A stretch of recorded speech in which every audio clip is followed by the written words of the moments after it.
जंगल में कथा सुन रहे श्रद्धालुओं पर गिरा पेड़, 6 घायल। आनंद फानन में सामुदायिक स्वास्थ्य केंद्र निचलौल कराया गया भर्ती। प्राथमिक उपचार के बाद 6 घायलों में 3 गंभीर रूप से घायलों को जिला अस्पताल रेफर किया। महाराजगंज के निचलौल थाना क्षेत्र अंतर्गत ढेंसो निचलौल मार्ग पर स्थित वन क्षेत्र के वन्य देवी स्थान की घटना। महाराजगंज से ब्यूरो रिपोर्ट।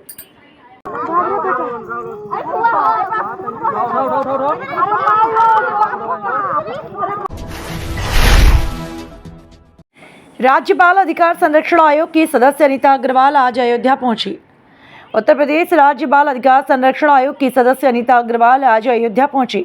उन्होंने जिला महिला चिकित्सालय में भदरसा गैंगरेप पीड़िता नाबालिग बच्ची से मुलाकात की और उसका हाल चाल लिया। मीडिया से बात करते हुए उन्होंने कहा, आरोपियों पर कठोर कार्रवाई की जाएगी। इस घटना से समाजवादी पार्टी का चरित्र सामने आया। दोनों आरोपी सांसद अवधेश प्रसाद के करीबी हैं। सांसद अवधेश प्रसाद के साथ आरोपियों की कई फोटो भी वायरल हो रही है। पीड़ित नाबालिग का सरकार और बाल अधिकार संरक्षण आयोग देखभाल करेगी। आरोपियों के चाल चरित्र को देखते हुए नाबालिग के गांव में और बच्चियों से पूछताछ होगी। ऐसे घिनौने कृत्य को न सरकार माफ करेगी न समाज। उन्होंने कहा कि पीड़ित की मां को आज मुख्यमंत्री योगी आदित्यनाथ ने लखनऊ मिलने के लिए बुलाया है। अयोध्या से ब्यूरो रिपोर्ट।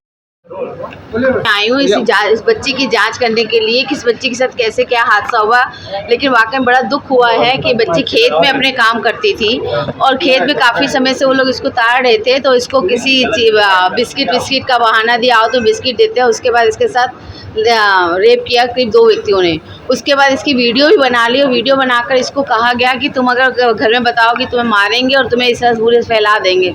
इस बच्ची के साथ कई बार उन्होंने गलत कार्य किया। उसके बाद जब पता चला तब इसके एक कंप्लेंट, लेकिन वाकई में ये समाजवादी पार्टी का चरित्र सामने आ रहा है, क्योंकि वो सांसद के बहुत ही करीबी हैं। सब जानते हैं कि वो सांसद का करीबी है। ये उनका चरित्र है, ये उनका सामने आ रहा है। मतलब शर्म नहीं आ रही एक छोटी सी बच्ची के साथ इस तरह से हादसा करते हुए, और वो बच्ची 2-2.5 महीने से प्रेग्नेंट भी हो गई।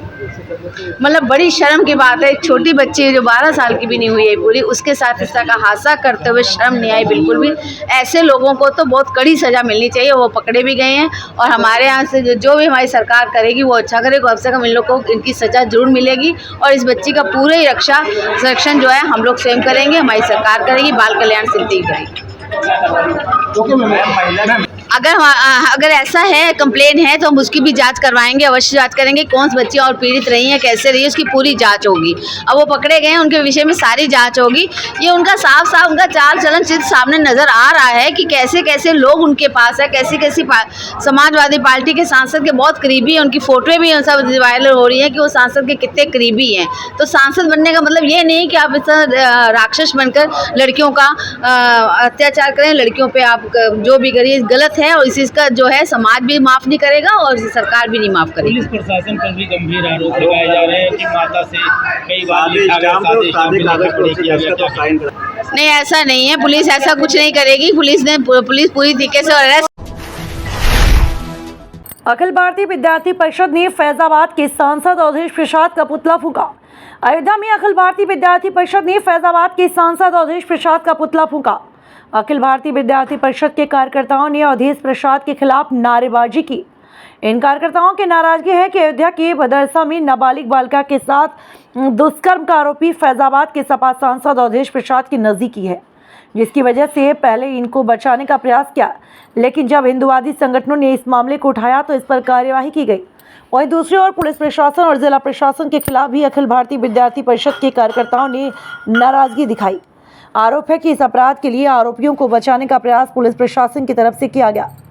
जब मामला हाथ से निकल गया उसके बाद मुकदमा दर्ज किया। अखिल भारतीय विद्यार्थी परिषद के कार्यकर्ताओं ने जिला कलेक्टर के बाहर धरना प्रदर्शन किया और एडीएम सिटी को 4 सूत्री ज्ञापन सौंपा। उनकी मांग है कि आरोपियों के खिलाफ कठोरता कार्रवाई की जाए। आरोपियों के खिलाफ भदरसा चौकी इंचार्ज समेत दोषी अधिकारी जिन्होंने संरक्षण देने का काम किया, उनके खिलाफ भी कार्रवाई की जाए, जिससे पीड़ित परिवार को न्याय मिल सके। आपको बताते चलें कि गैंगरेप का आरोपी मोहित खान सपा का नेता है, जो इस समय जेल की सलाखों के पीछे है।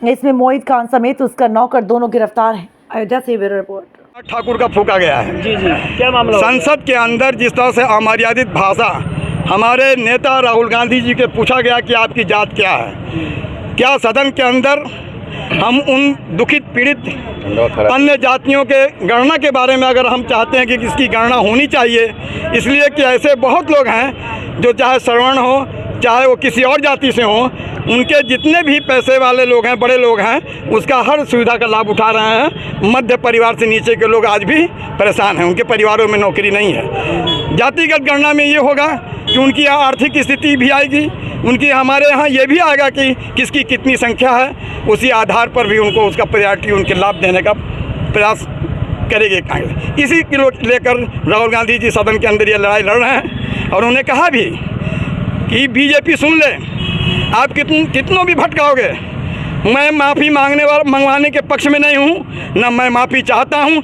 लेकिन ये विषय जो मैंने मुद्दा उठाया है, जब तक इन दलित ये बैकवर्ड ओबीसी की गणना की बात जब तक नहीं होगी, जब तक हम लोग जो हैं इसको शांत नहीं बैठेंगे। इन्हीं को लेकर जो अभद्र भाषा सदन के अंदर बार बार, सदन के बाहर भी इन्होंने बहुत कुछ बोला था और अंदर भी बोल रहे हैं। अब बीजेपी को समझना होगा कि सदन के अंदर अमर्यादित भाषा पर इनको रोक लगानी होगी।